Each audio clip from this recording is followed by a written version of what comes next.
Cuckoo. Hi everybody and welcome back to Chel. So we're moving on to a very interesting part of the tutorial where we're going to do programming. In this video, we're going to tackle the script for our player character Amani. For writing code in this tutorial, we're going to be using Godot's own inbuilt language called GDScript. It's possible to use other languages such as C# and Visual Script in Godot, but for our purposes here, we're just going to be using GDScript. And before you get started on writing any code, I'd like to explain that this really isn't a tutorial series that's tailored for beginner programmers. If you don't have any knowledge in programming, then I'd suggest that you first pause the tutorial right here and at least go ahead and learn a few of the fundamentals of programming. One more thing we need to do before we get on to scripting is there's a few settings for the camera that we need to enable. So just click on camera 2D here, and where it says current, make sure that this says on, like that. And our zoom level, right now it says on the x-axis it's 1 and on the y-axis it's 1. So we'll use these figures for now, but depending on where we want our zoom, how zoomed in we want our camera to be on our character Amani, we'll be changing this as probably we get to the level design. What you want to do now is click on Amani and then click on this icon that looks like a scroll with a plus sign on it, which is the icon that we're going to use to add a script to our node here. So click on it, and where it says path, make sure now you save it in our scripts folder like that, and you can just call it amani.gd and say open. So click on create, and just like that, here is our script that has just been created for our player scene, Amani. So at the top here, you can see it says extends kinematic body 2D. So the first line of code in GD script always states the kind of node that this script is attached to. So our scene here, Amani, is a kinematic body 2D. From there, the hashtag in GD script is used for leaving comments. So our function ready is called every time our node is added onto a scene, and this is where you can do all your instantiation from. So what we now want to go ahead and do is, as it says on line number 4, we want to declare our variables. So let's just delete that and begin inputting our variables. The first thing we want to do is to declare an enum, or our enum here is going to be used to hold the various states that our player character is going to be in. So the first one, we can go ahead and input idle. After idle, we want to have jump. From jump, our player character is also going to be running, so we're going to be input run. After run, our player character is also going to be able to wave at the screen or wave at the player, so we're going to put wave. And finally, we're going to have heart. Next, we're going to declare a variable called state, another variable called anim for our animations, and another variable called new underscore anim for loading a new animation.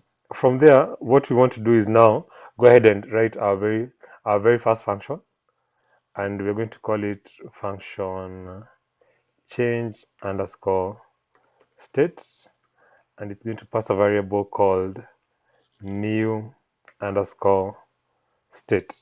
Go ahead and put a colon at the end of it. Then below here, we're going to write state equals new state, and we write match states. And then we're going to go ahead and now list our states that we listed in our enum. The first one is going to be idle, and we go ahead and say new anim equals idle, the animation that we created for idle. Then after idle, we have jump, and we go ahead and write new anim equals to jump for our jump animation. After jump, we have run,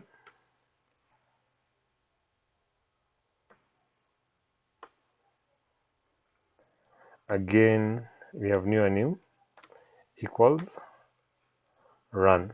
After run, we're going to have wave, and new anim equals wave, like that. And then finally we have heart, and we're going to have new anim, and for heart we're going to use the same frame for jump. From there, what we want to do is go into a function called ready up here and delete the whole of line 11. And what we want to do is, when our scene is loaded onto the scene tree, we want Amani to be in her idle animation or her idle state. So what we want to do is call change state, and then we're going to pass on idle. Finally, at the bottom here, where there is a function called process, we're going to delete all that and write our own function called physics process. And don't forget the underscore, like that. And you can see it's been suggested. And delta, like we said, is the time between the previous frame and our current frame. And we're going to go on and say if new anim is not equal to anim, then new anim equals to anim, just like that. And then now we're going to reference our animation player here. So in code, we're going to say the way to reference a node is to use the $sign, like that. So animation player, we're going to say dot play anim. So our script is coming on very well. The next thing that we want to do is declare some more variables up here. And this time we're going to use the word export. And what export does is it allows us to set the value of a variable in the inspector here. So the first variable that we want to export is run speed. After run speed, we want to declare jump speed, which is also an integer.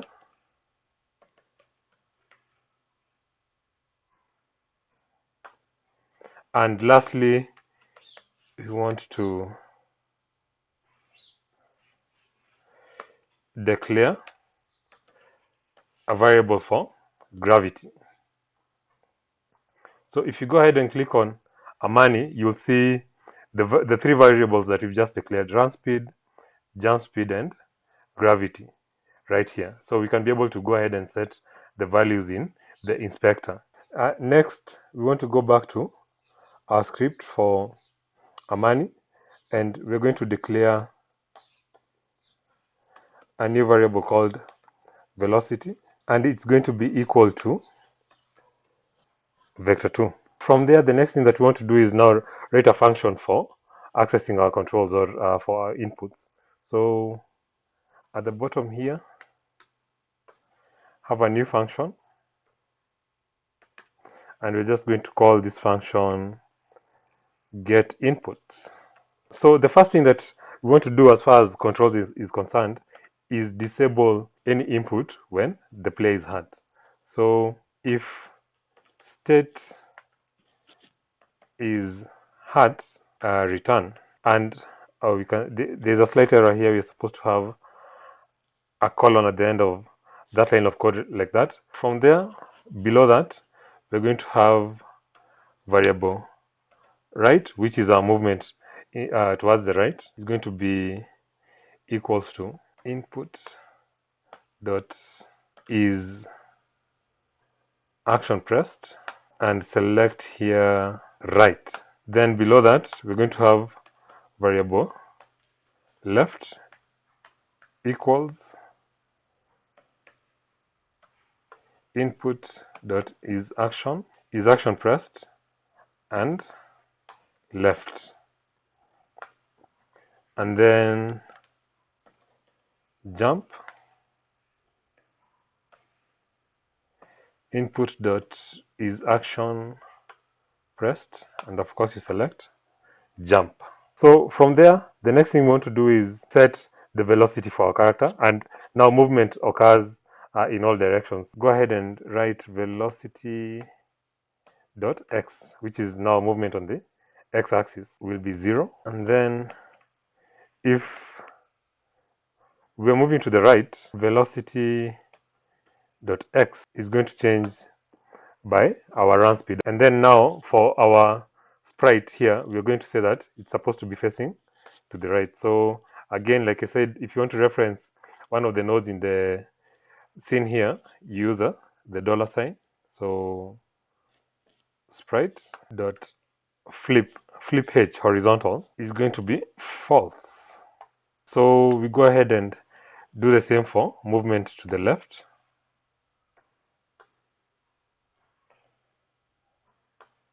Velocity dot x. Now this time we're going to use minus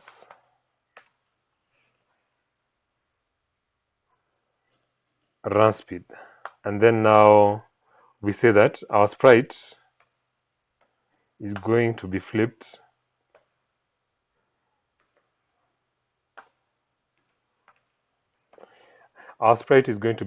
horizontally. So the next thing we want to do is set up our jumping. We only want to allow jumping if Amani is on the ground. So if she's already jumping or if she's in the air, it won't be possible to jump. We're going to say if jump, and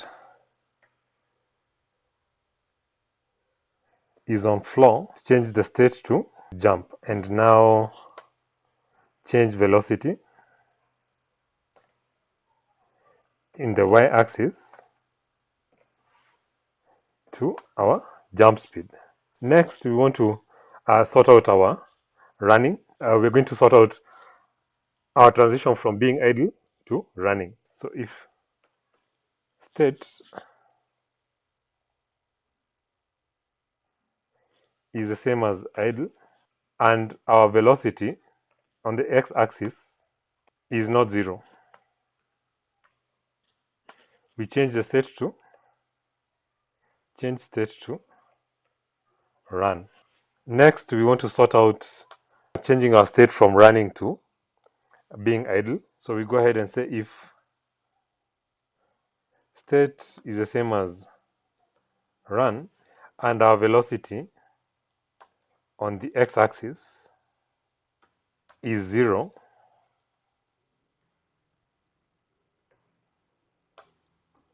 we change state to being idle. And then lastly, we want to sort out our state for jumping or our transition into the jump state. We say if state in, we use the square bracket. So either it's idle or run.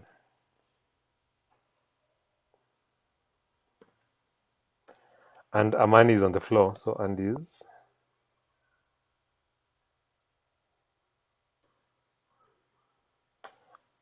is on floor.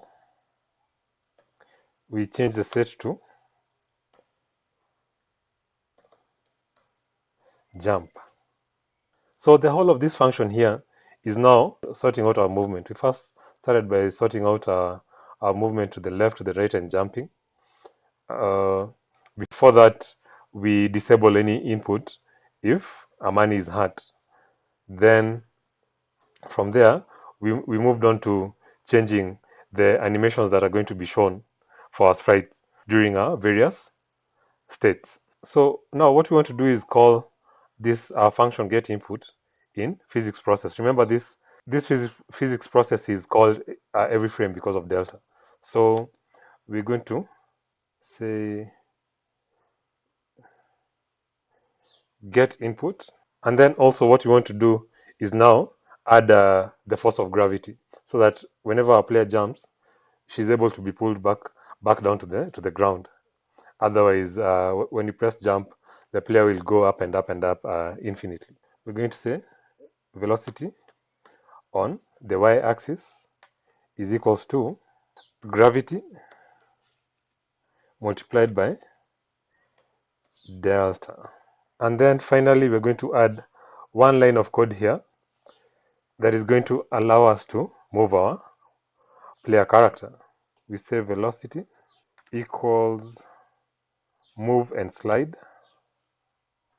Then we're going to pass on two parameters here, velocity and vector 2 with two values in it as well, 0 and -1. And finally, we want to detect when the jump ends, and we want to be able to change the state to idle. So you say if state is the same as jump and Amani is on floor, we change state to idle. The next thing that we want to do, now that we've sorted out all our movement and our states, is write a function for where our player Amani is going to spawn, like at the beginning of the level. So we're going to be adding the spawn location as we're doing level design, but for now it's important to have a function for the same. So go ahead and write function start that passes on a value of position. Position is equals to pause. We're going to call the function called show, and we're going to change state to idle so that when our player spawns, she's in the idle animation. So with that, I think it's adequate for us to try and test out the code that we've just written and have a look at whether our player movement is working as desired. Go ahead and save the scene. And then what we're going to do is create a new scene. So go to scene, new scene, and our scene this time is just going to be not 2D. What we want to do is add an instance of our scene, Amani. So click on the icon here that looks like a chain link, like that. And then we're going to double click on Amani.tcn, like that, so that Amani now is a child of our new scene. After adding Amani, again, add a static body 2D. And then under static body 2D, now you want to have a child of it as a collision shape 2D, which is new rectangle shape 2D, just like that. And then now our scene here, we want to rename it to be main. Let's first of all go ahead and save our scene. So save it in the scenes folder, main.tscn. And then now when we zoom out, our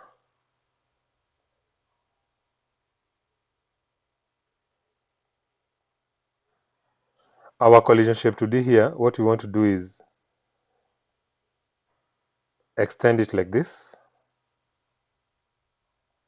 I think we're ready to test out our controls and our functions here. So we're going to click on this icon here that says place in.